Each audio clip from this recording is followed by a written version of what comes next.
Hello नमस्कार, मैं doctor Surendra खंसली, ज्योतिष आचार्य। आज ज्योतिष की इस नई श्रृंखला में आप सभी लोगों का स्वागत करता हूं। आज बात करते हैं हम राशि चक्र में सबसे पहला जो सूर्य है उनके बारे में बात करते हैं। सूर्य अपनी गति किस तरह से दिखाते हैं और ये सबके लिए महत्वपूर्ण कैसे होते हैं, तो आइए सिंह राशि जिनका एक ही लॉर्ड है सूर्य, उनके बारे में बात करते हैं। और सूर्य जो है किस तरह से सभी राशियों के प्रति अपना जो समस्त एक जैसा भाव रखते हैं, इसके बारे में भी विचार करते हैं। सूर्य और चंद्रमा ऐसे हैं जिनकी केवल एक ही राशियां हैं और बाकी और जो ग्रह हैं उनकी दो दो राशियों में उनको बांटा गया है। अब मैं सूर्य की बात करूं तो उनके पास एक राशि है, वो है सिंह राशि। सिंह राशि को जैसा माना जाता है कि एक व्यक्तित्व इनकी जो पर्सनालिटी होती है, एक डिफरेंट पर्सनालिटी के ये लोग होते हैं। इनके जीवन में जो डिसिप्लिन है वो बहुत महत्वपूर्ण समझा जाता है। ये जब किसी कार्य को करते हैं तो उस पर लग ही जाते हैं, कार्य को पूरी गति दे ही देते हैं। और यदि आलस्य आता है तो उसको छोड़ करके फिर आराम से पूरा आराम भी यही लोग करते हैं। आराम भी ये पूरा करते हैं और कार्य को यदि करना चाहें तो उसको पूरी गति से वो कर भी लेंगे। तो जो ये राशि है, इनमें सीखने लायक बात ये है कि डिसिप्लिन जीवन में होना चाहिए। और डिसिप्लिन यदि इनमें है तो ये सर्वोत्तम रूप से ये उन्नति करते हैं और एक बड़े अच्छे पद और प्रतिष्ठा इनको मिलती है सिंह राशि वालों को। चलिए बात करते हैं कि जो सूर्य का गोचर है वो कहाँ पर हो रहा है और सिंह राशि में इसकी क्या समानताएं इस समय दिखाई दे रही हैं। चलिए आइए सबसे पहले मैं बात करूं कि जो सिंह राशि है उनका अंक है 5, उनका अंक है 5 और वहां पर ठीक इसी समय सूर्य का गोचर इस समय हो रहा है सितंबर के महीने में। सितंबर के महीने में मिड सितंबर तक यहीं पर सूर्य का गोचर है। और सूर्य का गोचर जो यहाँ पर प्रदर्शित कर रहा है वो एक सूर्य जो है क्या, सूर्य एक ये आत्मा है, सूर्य एक पिता है, सूर्य प्रसिद्धि है। सूर्य हमारी बोन से संबंधित कारक है, हमारी हड्डियों के कारक हैं। सूर्य हमारे जो सारी बॉडी में जहां पर जल तत्व है उनको भी प्रभावित करने वाले हैं। इसके साथ साथ हमारी आईज, जो हमारी आंखें हैं, उनको भी प्रभावित करते हैं। इसके साथ साथ जो हमारी स्ट्रेंथ है, हमारी मान प्रतिष्ठा है, नेम एंड फेम है, इसको दिखाने वाले सूर्य ही है। इसके साथ साथ में जो गवर्नमेंट से संबंधित सेक्टर्स हैं, गवर्नमेंट से संबंधित प्लानिंग्स हैं और इनको भी प्रतिनिधित्व करते हैं। सरकारी नौकरी के लिए भी हम कुंडली में सूर्य की जो पोजीशन है उसको देख लिया करते हैं कि सूर्य किस स्थान में है और इससे सरकारी नौकरी या सरकार की तरह जो है नौकरी की प्राप्ति होगी, ये भी सूर्य से देखा जाता है। उसके साथ साथ में सरकार की जो योजनाएं हैं ये भी सूर्य से देखी जाती हैं। और इसके अलावा जिनका सूर्य अच्छा होता है और जिनका राहु भी उनको बल देता है, वो राजनीतिक क्षेत्र में कहां तक पहुंच रहे हैं, किस तरह से आगे बढ़ रहे हैं, ये भी हम सूर्य से देखते हैं। तो सूर्य का जो जीवन में एक बहुत अधिक महत्व बन जाता है हर राशि के लिए। विशेष करके बात आज सिंह राशि की हो रही है, तो सिंह राशि के ठीक लग्न भाव में अपने ही घर में यहाँ पर सूर्य आए हुए हैं। इससे क्या होता है कि आदमी का आत्मविश्वास बढ़ जाता है, उसमें कार्य करने की एक गति होती है और एक शौर्य के बढ़ने से कई बार उसके अच्छे परिणाम भी होते हैं और कई बार थोड़ा आत्मविश्वास ज्यादा होने से उसके परिणाम गलत भी सामने आ जाते हैं। फिर भी सिंह राशि वालों के लिए मैं कहूंगा जो मिड सितंबर तक का पीरियड है ये बहुत ही उत्तम है। और इसके बाद जब 16 तारीख को ये ठीक दूसरे भाव में प्रवेश कर रहे हैं यहाँ पर 16 सितंबर से, तो ये जो दूसरा स्थान है ये होता है धन का, हमारी बैंक बैलेंस का, हमारी वाणी का और हमारे घर परिवार का। तो हम घर परिवार में कैसे हैं, कैसे घर परिवार को संभाल रहे हैं, ये सूर्य के वहां आने से 16 सितंबर के बाद उनका जो मैनेजमेंट होगा एक बहुत अच्छे ढंग से व्यवस्थित होगा। घर परिवार में किसके साथ कैसी बात करनी है, कितनी बात करनी है, कैसे किसको मनाया जाए, ये इनको आने वाला है सिंह राशि वालों को। दूसरा, ये जानते हैं कि किस समय चुप रहना है और किस समय किसी चीज को बोलना है, ये सारी चीजें आएंगी। जब सूर्य 16 सितंबर 2024 से यहाँ पर आएंगे तो आपको ये समझ में आएगा कि हमें किस तरह से ये मैनेज करना है परिवार को, किसके साथ कितना बोलना है और किस तरह से ये चीजें बन जाएं। केवल आपका अचीवमेंट है कि कार्य को बनना, कार्य को एक ऐसी स्टेज में पहुंचाना जहां से कि वो कार्य पूर्णता की तरफ जा रहा है। एक प्रिसाइज क्लैरिटी है आप में कि किस तरह से इन चीजों से हटा जाए और किस तरह से इन चीजों को अपने साथ में आप कोऑर्डिनेट करके चलते हैं। ये सारी चीजें सूर्य के वहां पर सेकंड जो हाउस है ये है आपके परिवार का है। परिवार को मैनेजमेंट करना एक अच्छे मैनेजर की तरह आपको यहाँ पर आएगा। अब पूरे महीने जब 16 सितंबर से और 16 अक्टूबर तक का समय यहाँ पर परिवार के सामने सूर्य गोचर करेंगे। इसके अलावा जो दूसरा एस्पेक्ट है वो है हमारे बोलने का। बोलने में क्योंकि जो सूर्य है एक आत्मविश्वास को क्रिएट रहते हैं और इनमें कोई सामने यदि गलत दिखता है तो गलत को गलत बोलना पड़ेगा ही आपको। आप बोलते हैं गलत को गलत बोलते ही हैं। ये बहुत अच्छी बात भी है और ये होना भी चाहिए लाइफ में, लेकिन इसे सोच समझ करके इन चीजों का यूज करना चाहिए क्योंकि आपका परिवार के स्थान में सूर्य गोचर कर रहे हैं। इसलिए उसका जो सामने वाले पर जो प्रभाव होता है कई बार इसका प्रभाव अच्छा नहीं समझा जाता क्योंकि लोग उनसे संबंधित ये समझते हैं कि इनका यही तरीका है और इनका यही रवैया है बात करने का। जब लोग आपको समझ लेते हैं तब स्थिति बदल जाती है, लेकिन उससे पहले जब तक नहीं समझे हो तब तक परिस्थितियों में काफी बदलाव रहता है। इसलिए अपनी वाणी को समुचित और सोच समझ करके बोलना सिंह राशियों के लिए बहुत ही महत्वपूर्ण जिंदगी में है। अब मैं ये बताऊंगा क्योंकि अभी वाणी के हाउस में चल रहे हैं, अभी स्पीच के हाउस में चल रहे हैं, इसलिए आपका जो कहीं पर भी रिप्रेजेंट आपको करना है उसके लिए बहुत अच्छा है। और इस तरह से आप कहीं पर भी परिवार के सामने रह करके कोई सलाह दे सकते हैं और उसके मशवरा उसमें कर सकते हैं और सही चीजें सही डायरेक्शन आप दे सकते हैं।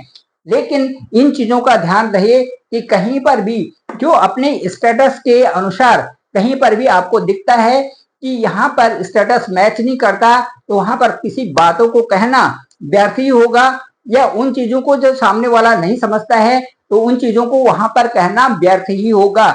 इसलिए अपनी वाणी पर सोच समझ करके ध्यान रख करके उस पर अच्छे से विचार करके तब किसी के साथ में वार्ता करें। अब यहाँ पर जो आपका यहाँ जो सेकंड हाउस होगा, इसी सेकंड हाउस में आपके सिंह राशि से ठीक दूसरा भाव जो है यहाँ पर शुक्र पहले से ही बैठे हुए हैं और उनके साथ में केतु हैं। अब केतु जब शुक्र के साथ में हैं तो ये बता सकता है कि वहां पर जो आपका बैंक का बैलेंस है या जो धन का स्थान है ये बहुत बड़ा तो नहीं है, लेकिन प्रयासरत हैं आपकी ये जो बैंक बैलेंस है ये बढ़ेगा। हालांकि वहां पर केतु जब भी किसी ग्रह के साथ में होते हैं तो एक नकारात्मकता एक असंतुष्टि वहां पर देते हैं। उनको बढ़ने के लिए किसी न किसी तरह से केतु की कुछ न कुछ परेशानियां वहां पर बनी रहती हैं, या तो कहीं न कहीं से वो धन निकलता है और वो किसी ऐसे जगह में जाता है जिनकी की संभावनाएं थोड़ी देर तक आने की होती हैं। इस तरह से ये परिस्थितियां आपके साथ में आ जाती हैं। वो यदि परिवार के ही लोगों को उस धन की आवश्यकता है आपने दे दिया तो ये भी हो सकता है कि वो थोड़े दिनों तक वो पैसा आपका कहीं ना कहीं पर है, लेकिन अभी आपके खाते में नहीं आया है। ये परिस्थितियां केतु के साथ में होती है। हालांकि ये शुक्र यहाँ पर है, शुक्र उसको डेवलप करता है, लेकिन केतु कहीं ना कहीं से खींचातानी में रहते हैं। अब मैं ये बताऊंगा क्योंकि 16 सितंबर से वहीं पर सूर्य गोचर करेंगे। अब सूर्य जब वाणी के स्थान के हैं, सूर्य जब जब वाणी के स्थान में आएंगे और सूर्य आएंगे आपके लग्न से, आपके ही स्वामी, आपके जो प्लेनेट हैं वो जब आएंगे ठीक अपने घर में, वहां पे घर परिवार में आएंगे तो उससे क्या प्रभाव पड़ेगा कि उन चीजों में हलचल होगी, आपकी उन चीजों में हलचल होगी जो कि डेवलपमेंट से संबंधित है। डेवलपमेंट के संबंधित मैं ये कहूंगा कि जो 1-5-9 की स्थिति है जो आपका जो आपकी एजुकेशन है, जो आपका भाग्य है और जो आप खुद चाह रहे हैं या जो आपका स्वास्थ्य है, इन चीजों में आप डिसिप्लिन होंगे। और मुझे लगता है कि इन चीजों में अच्छा सुधार के लिए यहाँ पर सूर्य का गोचर हो रहा है। अब सूर्य का गोचर जब परिवार के स्थान में होगा तो उसको ये जैसा ये कहा जाता है कि परिवार में कोई व्यक्ति आ रहा है और वो व्यक्ति डिसिप्लिन व्यक्ति है, तो उसको देख करके सबके एक टकटकी भाव से उनको देखेंगे और आपसे और लोग भी सीखेंगे कि ये तरीका है जीने का और इस तरह से जीना चाहिए। तो ये सारी चीजें क्योंकि आप मेंटेन करके परिवार के सामने जा रहे हैं, वो चीजें जो है लोगों के लिए भी एक एग्जाम्पल सेट करेगा। अब यहाँ पर सूर्य अपने पूरे प्रभाव से पूरे महीने इस स्थान को ठीक रखेंगे, संभाल के रखेंगे, बैंक बैलेंस भी संभाल के रखेंगे, साथ साथ में अपना अपना जो घर परिवार है उसको भी व्यवस्थित रखने में पूर्ण रूप से सक्षम है। अब आइए अब बात करते हैं कि इसके साथ साथ में मैं ये बताऊंगा कि सूर्य का यहाँ पर आपके फर्स्ट हाउस में और सूर्य का सेकेंड हाउस में जाने का मतलब है कि इन दोनों का मतलब है कि आपके यदि जो प्रशासनिक जो कार्य हैं या नौकरी संबंधी जो कार्य हैं उनमें भी बढ़ोतरी होगी, उनमें भी आप किसी न किसी से प्लानिंग बना रहे होंगे, किसी तरह से भी उसमें आगे बढ़ने के लिए आपका पूरा ध्यान उस तरफ भी होगा। क्योंकि यहाँ से यदि हम ये स्थिति देखते हैं तो 1 2 3 4 5 6 7 यहाँ पर भी आ रहा है। इसका मतलब ये है कि किसी न किसी तरह से आप कहीं ना कहीं से खोजबीन करके उन चीजों को सामने लाइट में ला रहे होंगे जो कि अभी तक हिडन चीजें थी, और उनको साथ में ला करके आप परिवार की भी वृद्धि कर रहे हैं, साथ साथ में व्यक्तिगत रूप से भी आप आगे बढ़ रहे हैं। अब आइए अब मैं ये बताऊंगा आपको कि यहाँ पर जो है ये शुक्र का स्थान है। यहाँ पे थर्ड हाउस जो पराक्रम का है वहां पर शुक्र का स्थान है और 18 सितंबर से यहाँ से शुक्र भी इस स्थान में प्रवेश करेंगे। इसका मतलब ये हुआ कि जो आपका पराक्रम का स्थान है वहां जो स्थान है वो शुक्र का है। शुक्र बहुत बली होते हैं, बहुत बलशाली होते हैं। ये ग्रह अपने आप में सब कुछ करने वाला है और सब कुछ देने वाला भी है। शुक्र की दशा आदमी को रंग से राजा बनाती है और शुक्र की दशा आदमी को ऐसी स्थिति भी पैदा कर देती है कि कहीं का भी नहीं रखती, क्योंकि शुक्र एक भौतिक संपन्न है और भौतिक संपन्नता की दृष्टि से देखा जाए तो उसमें जब भौतिक संपदा बहुत आती है तो उसमें कई प्रकार से लोग विचलित होकर के गलत प्रवृत्तियों में लग जाते हैं। तो जो शुक्र का गोचर थर्ड स्थान पे होगा, ये पराक्रम का स्थान है। यहाँ पर शुक्र अपने ही स्थान में आ रहे हैं तो सबसे अच्छी बात होगी कि आपका पराक्रम भी बढ़ेगा और वो एक सही दिशा में आप आगे बढ़ेंगे। सही दिशा में आगे बढ़ने का मतलब है कि आप अपने सारे कार्यों को व्यवस्थित करके अपने लिए एक ऐसा अच्छा स्पेस बना रहे हैं जिससे कि आपकी बढ़ोतरी हो सके। अब आइए अगले स्थान में, अब आते हैं हम इस स्थान में। ये स्थान है सुख भाव, ये स्थान है आपका माता का भाव, ये स्थान है सुख भाव। सुख भाव के जो लॉर्ड हैं वो बैठे हुए हैं आपके धन स्थान में। यहाँ पर बैठे हुए हैं मंगल, ये है मार्स। मार्स की स्थिति बहुत अच्छी यहाँ पर मानी जा सकती है, क्योंकि एक जो त्रिकोण में और एक जो है ये आपके केंद्र में बैठे हुए हैं। केंद्र का जो लॉर्ड है, केंद्र जो त्रिकोण का लॉर्ड है वो बैठे हुए हैं यहाँ पे। जो केंद्र के लॉर्ड हैं वो बैठे हुए हैं यहाँ पर त्रिकोण में, और वो जो है वो वहां पर धन भाव की वृद्धि कर रहे हैं। अब यहाँ से यदि हम ये समझें कि सुख कैसे बढ़ रहे हैं, तो सुख का यहाँ पर लाभ स्थान आप देख सकते हैं। लाभ स्थान में जाकर के मंगल काफी कुछ मंगल आपके लिए कर रहे हैं। कहने का मतलब ये कि जो कैलकुलेशन है और जिस तरह से आप चल रहे हैं उसके हिसाब से आपको सुखों में वृद्धि करना है। उसका मेरे कहने का मतलब ये है कि सुखों में वृद्धि करने के लिए एक तो आप एक तरफ अपने बैंक के बैलेंस को देखे हुए हैं, दूसरी तरफ ये सोर्स देखे हुए हैं कि कहां से इनकम इसमें और बढ़ जाए, कहां से ये बैंक बैलेंस बढ़े। इन चीजों के लिए आप प्रयासरत देखे जा रहे हैं। यहाँ सुख भाव है, यहाँ पर मंगल की स्थिति है, जो कि एक बहुत अच्छा समन्वय यहाँ पर बना रहे हैं। अब यहां से भी मंगल की यदि दृष्टि देखी जाए 1 2 3 4, ये देखिए धन स्थान को यहाँ पे देख रहे हैं और धन स्थान को बढ़ाने के लिए मंगल पूर्ण रूप से कार्य कर रहे हैं। तो ये जो आपका यहाँ पर मंगल है, यहाँ पर पूर्ण रूप से आप कार्य करने के लिए भी और आपकी जो कार्य करने की जो ऊर्जा है वो दुगनी कर रहे हैं, ताकि आप कार्यों में लग सको। आपको सावधानी ये रखनी है कि आपको आलस्य का त्याग करना है, आपको डिसिप्लिन रहना है और आपको सही दिशा में मेहनत करनी है। उससे आपको कई प्रकार से लाभ की स्थिति प्राप्त होगी। अब आइए अगला स्थान, ये स्थान हम यहाँ पर देख लेते हैं।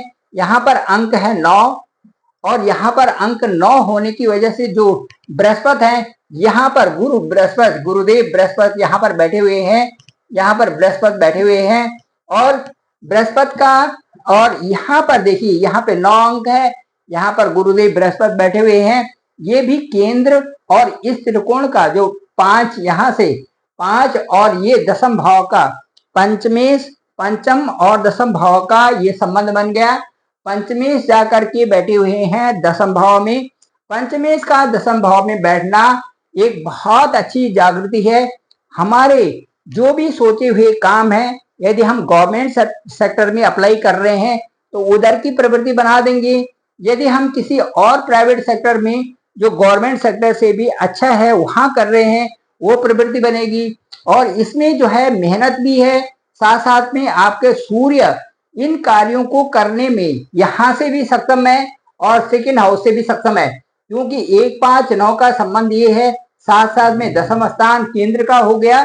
तो इसलिए जो है सूर्य इसमें आपकी मेहनत को आगे बढ़ाएंगे, आपके कार्यों को आगे बढ़ाएंगे, आपके व्यापार को आगे बढ़ाएंगे और साथ साथ में जो आपकी जरूरी चीजें हैं, जरूरी जो आपके हैं प्रिंसिपली उन पे फोकस करेंगे।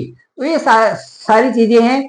इसमें सूर्य जो का जो गोचर है आपके फर्स्ट हाउस में और सेकंड हाउस में, ये अटमोस्ट डिसिप्लिन आपको बना रहे हैं, साथ साथ में आपको एक ऐसी ऊर्जा दे रहे हैं जिससे आप धन प्राप्त भी कर रहे हैं और धन के सोर्सेस को भी जानते हुए बैंक बैलेंस की तरफ आप बढ़ रहे हैं। अब वहां से आते हैं छठे स्थान में। छठे स्थान का जो यहाँ पर जो लॉर्ड है वो है शनि। अब सस्तेश होकर के शनि आपके सप्तम भाव में बैठे हुए हैं। सस्तेश होकर के सप्तम भाव में बैठने का ये तात्पर्य हुआ कि आपकी जो मेहनत है वो मेहनत आपके व्यापार के क्षेत्र में जा रही है, वो मेहनत आपके नौकरी के क्षेत्र में जा रही है और उस मेहनत से ही आप उसी ढंग से अर्जित कर रहे हैं जिस ढंग से आपकी मेहनत है। तो मेहनत के क्षेत्र में यहाँ पर सैटर्न है और यहाँ पर जो प्रभाव है, अब अच्छे प्रभाव देखे जाएंगे सूर्य के गोचर के कारण। पहले यहाँ पर शनि बकरी यहाँ पर थे ही और 15 नवंबर को ये मार्गी होंगे और उनका प्रभाव जो यहाँ पर बहुत अच्छा नहीं था, लेकिन सूर्य के गोचर होने के कारण, क्योंकि सूर्य वहां पर दृष्टिगत है, इसलिए सूर्य के वहां पर बैठने के कारण यहाँ से सूर्य देख रहे हैं। यहाँ भी सेकंड हाउस में भी जब 16 सितंबर को सूर्य जा रहे हैं तब भी पूर्ण रूप से प्रभाव है यहाँ पे। और मैं ये कहूंगा मैं ये यहाँ पे जाएंगे तब भी यहाँ से सूर्य का प्रभाव होगा 1 2 3 4 5। इस तरह से मैं ये कहूंगा कि ये जो आपका स्वास्थ्य अभी तक थोड़ा ठीक नहीं था, वो स्वास्थ्य भी ठीक हो रहा होगा। और साथ साथ में शनि के वहां पर आने से कई सारी चीजें आपकी बदल रही होंगी। साथ साथ में जीवन साथी के साथ में भी आपका अच्छा संबंध अब बना रहेगा, अच्छी एक ट्यूनिंग रहेगी और अच्छी ट्यूनिंग के साथ में आप जीवन यापन करेंगे। इस तरह से ये सप्तम स्थान यहाँ पर कह रहा है। उसके बाद यदि अष्टम स्थान की व्याख्या करें तो यहाँ पर अष्टम में आपका राहु है। ये राहु कई प्रकार से परेशानियां दे देता है। ये आपके लियो साइन के लिए अष्टम का राहु ठीक नहीं है। कई प्रकार से इसमें ऐसी चीजें बीच में आ जाती हैं जो कि समुचित कार्य करने के बावजूद भी उसमें बुराइयां देखने को मिलती हैं। कई कार्यों में जो भौतिक रूप से किए जाते हैं उनमें भी कई प्रकार से नक्का चुन्नी होती हैं या उसमें ये खिंचाई होती है। इस तरह से ये जो है राहु यहाँ पर बैठना कई सारे कार्यों में, उसके बाद आप यदि कहीं पर भी कुछ भी काम कर रहे हैं, फिजिकली काम कर रहे हैं, तो कहीं पर चोट लगना या उसके उसके साथ साथ में आपके पेट में डाइजेशन पावर को भी ये राहु दिखाता है। और इस तरह से ये सारी चीजों में कुछ न कुछ लगा रहता है। तो ये सारी चीजें यहाँ से राहु दिखाता है अष्टम भाव से। अष्टम भाव का जो राहु है कहीं ना कहीं से भय भी उत्पन्न कर देता है और अष्टम भाव का राहु कई प्रकार से भ्रम भी उत्पन्न कर देता है। ये यहाँ पर अष्टम का राहु इन सारी चीजों को दिखा रहा है, लेकिन उसके इन सब के बावजूद भी जो यहाँ पर दृष्टि जो यहाँ पर है वो कई तरह से इस राहु के प्रभाव को कम कर रहे हैं। अब यहाँ पर 12 अंक है, अष्टम भाव का जो अंक है वो घर है बृहस्पति का। बृहस्पति बैठे हुए हैं आपके ठीक जो है दसम भाव में, केंद्रस्थ बैठे हुए हैं। तो यहाँ जो बृहस्पति यहाँ पर बैठे हुए हैं, इन्होंने काफी कुछ इन सारी चीजों को संभाल रखा है। और ये सारी चीजें केंद्र में बैठते हुए बृहस्पति की जो अमृत नजर है वो कहाँ पर है, 1 2 3 4 5, एक तो धन स्थान पर है, 6 7 एक आपके सुख भाव में है, 8 9 एक आपके 6th हाउस में है। तो इस तरह से बृहस्पति ने आपकी काफी कुछ जो है चीजों को संभाल रखा है। मुझे लगता है कि इन सब चीजों के बावजूद भी आपका एक अच्छा सा डिसिप्लिन बना रहेगा, आप बड़ी अच्छे ढंग से मैनेज करेंगे और अपने जो समय को एक बहुत अच्छे पहचान करके उसके साथ में आगे बढ़ रहे होंगे। यहाँ पर जो है यदि भाग्य स्थान की बात करें, ये अंक है यहाँ पर एक अंक के जो लॉर्ड हैं बैठे हुए हैं इधर, ये मंगल बैठे हुए हैं। भाग्य स्थान और आपके जो कमाने का स्थान है, जो इनकम का स्थान है, वहां पर मंगल है। इसका मतलब है भाग्य का संबंध आपकी अर्निंग से है। तो भाग्य अर्निंग ये दोनों चीजें जब चलेंगी, इसका मतलब है भाग्य चाहता है कि आप अर्निंग करें, अर्निंग चाहता है कि आपके भाग्य में ये आए। इसका मतलब है कि आपको मेहनत जरूर करनी चाहिए, खूब मेहनत करनी चाहिए। और मेहनत के जरिए, चूंकि यहाँ पर बृहस्पति बैठे हुए हैं, शुक्र के घर हैं, तो ये सब चाहेंगे कि आप आगे बढ़े। यहाँ दसम स्थान में यहाँ पर शुक्राचार्य जी का घर है, ये बहुत एक डिटरमिन्ड है। और उनके साथ साथ में वहां पर गुरु आ गए हैं। इसका मतलब 2 गुरु एक साथ में मिल जाते हैं, शुक्राचार्य जी भी और गुरुदेव बृहस्पति भी। तो मैं ये कहता हूं कि कर्म भाव में आप जो भी काम करेंगे उनमें आपको सफलता मिलनी स्वाभाविक है। उसके बाद यहाँ पर देखिए मार्स यहाँ पर है, बुध का घर है और यहाँ पर मार्स बैठे हुए हैं। ये महीना जो आपको, ये जो सितंबर अक्टूबर नवंबर है, ये आपके लिए बहुत अच्छे फलदायक हैं। जितनी मेहनत करेंगे उतना ही आपको अच्छे ढंग से आप उन्नति करेंगे, अनुकूल वातावरण मिलेगा और अनुकूल तरह से आपके लिए कई सोर्स ऑफ इनकम आपको दिखाई देंगे। ये 12वां स्थान है और यहाँ पर 4 अंक है। 4 अंक के जो लॉर्ड हैं वो चंद्रमा होते हैं। चंद्रमा 2-2 दिन के लिए संचरण करते हैं। तो मैं ये कहूंगा कि ये देखभाल का स्थान है, यहाँ पर ठीक है, यहाँ पर कोई भी ऐसी चीज नहीं है जो कि आपको परेशान कर रही है। फिर भी यहाँ पर राहु का थोड़ा सा इन्फ्लुएंस है, इसलिए मैं कहूंगा कि जब भी इधर उधर जाना हो आप सोच समझ के चलें, कहीं पर भी आपको किसी तरह से भी चोट ना लगे, या आप अपने में ठीक ढंग से रहें, हर चीज को संभल के करें। ये सारी चीजें ये इन्फ्लुएंस बता रहा है। कुल मिला के सिंह राशि वालों के लिए जो सितंबर और अक्टूबर का महीना है बहुत अच्छा रहने वाला है और सूर्य का गोचर आपकी राशि में आपको बहुत अच्छी ऊर्जा दे रहा है। इन्हीं शब्दों के साथ में जिन लोगों ने ये चैनल सब्सक्राइब नहीं किया है, कृपया वो जरूर सब्सक्राइब करें और दूसरों को भी लिंक भेजें ताकि इसकी जानकारी बहुत अधिक से अधिक लोगों को जा सके। मेरा डिस्क्रिप्शन पे नंबर है 9868280191। आप मुझे डायरेक्ट भी कॉल कर सकते हैं। आपकी कुंडली, आपका हॉरोस्कोप देखेंगे और उसमें दशा और अंतर्दशा के अनुसार वो विश्लेषण करेंगे जो कि आपके साथ में आज चल रहा है और आपके साथ में भविष्य कैसे होने वाला है, इसके बारे में भी चर्चा करेंगे। Thank you very much. मैं डॉक्टर सुरेंद्र प्रसाद खंत्री, ज्योतिष आचार्य, और आप सभी लोगों का धन्यवाद, आप सभी लोगों का आभार।